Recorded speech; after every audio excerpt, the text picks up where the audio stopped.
Money talks. Here comes the money. You know what we do here. It's 3 fights 4, and we're going to be talking about my favorite fighter in UFC history, probably your favorite fighter, and if he's not your favorite fighter, he's your favorite fighter's favorite fighter. We're talking about Max Blessed Holloway. Now, Max is coming off defending the BMF title against Dustin Poirier right after losing against Ilia Tapora for the 145 strap. Now, he's up to 55 now.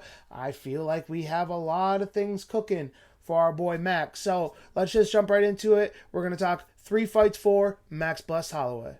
First one, we're going with Charles Oliveira. Now, Charles coming off of a loss to Ilia Tapora for the 55 title.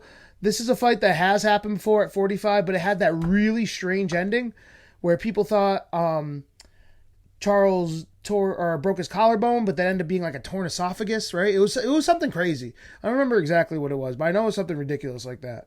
And yeah, since then, Charles became Charles and Max became Max, right? When they fought, they were both pretty young in their career. Max got there sooner, but now it's one of these fights that it's 2 fan favorites. I mean, how do you not love Do Bronx? How do you not love Max Holloway? So this is a fight that I think even before it happens, everyone's going to be excited for. Everyone's going to want to see, right? I do think that Max would have the advantage striking, obviously. Charles would have the advantage on the ground. I don't know if Charles can get Max to the ground. I really don't. But if Max really wants to establish himself in the 55 division, he just got that win over Dustin Poirier. He holds a win over Justin Gaethje. And now if he gets a win over a former champ, Charles Oliveira, former undisputed champ, and Charles Oliveira, what's next? I mean, it has to be the title, right? I don't want to see Max go in there against a pure grappler. Even though Charles is the nastiest submission artist in UFC history, he's not forcing it to the ground 24/7 like a Arman Tsarukyan would be or a Paddy Pimblett would be, right? I don't think Arman or Paddy would even mess with Max on the feet, where I think Charles will engage on the feet a little bit. Charles is very reckless sometimes. It would be a fun fight. There's no way people wouldn't want to see this fight. So our first matchup for Max, we're going to go with Charles Do Bronx Oliveira.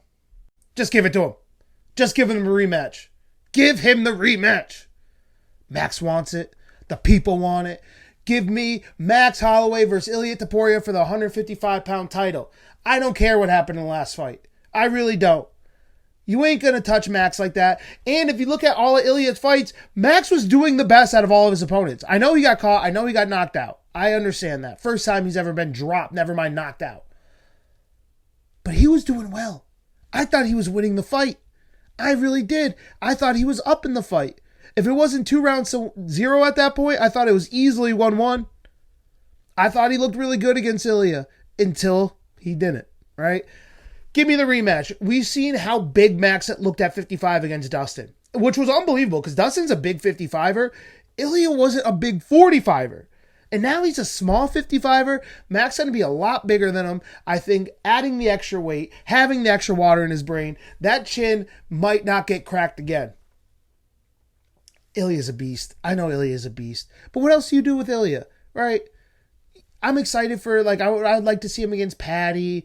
I wouldn't mind seeing him against Justin, but Justin got knocked out by Max. And even before he got knocked out by Max, it's not like he was winning the fight. He was probably down 4-1. If the last 1 second ran out, he would have lost that fight probably 4-1. So is Gaethje that good of a matchup for Ilia? I don't know. And Arman, boring. Right? He's a great fighter. He's an unbelievable fighter, but he's not. The only matchup I thought that was exciting for Arman was Islam. Right? Because they had that rematch, it was so close. Islam looked so untouchable. But I'm not excited to see Arman fight anyone on the top of the 55 division right now. So I would much rather see Ilia versus Max Holloway.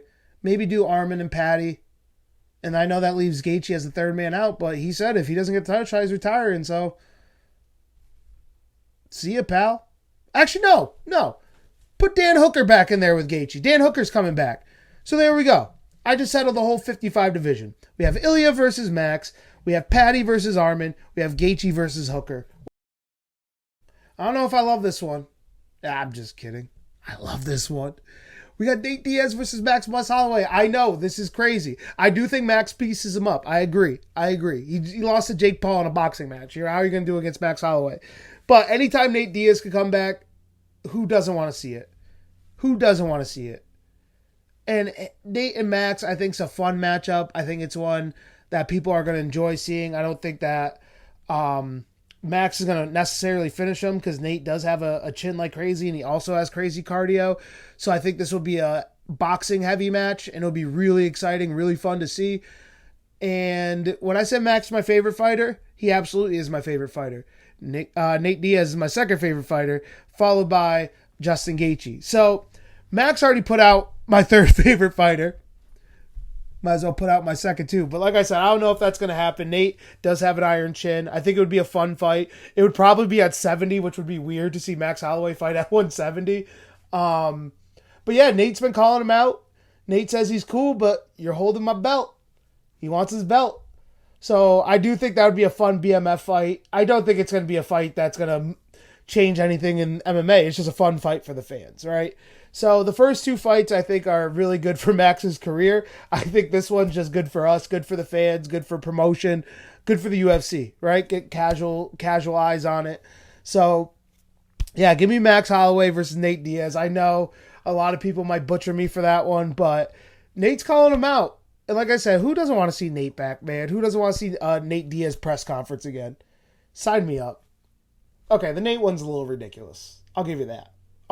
But the first two, and like I said, with the Ilia one, I think I mapped out the 155-pound division. I think that's looking really good going forward. Because it's such a deep division always.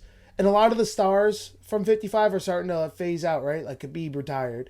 Poirier just retired. Conor, who knows, right?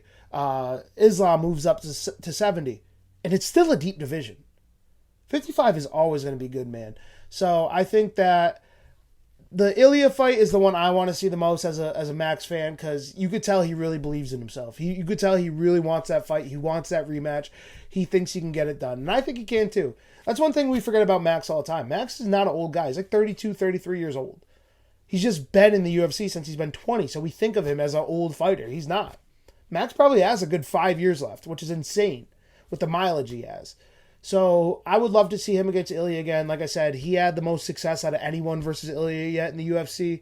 So that's what I'm going with. If you have any fights that you disagree with or you think that I missed out on, make sure you put them in the comments. Follow Bacon MMA for all your shorts, fight predictions when we have the cards coming up, all that good stuff. Thank you guys so much. I appreciate you. Money talk.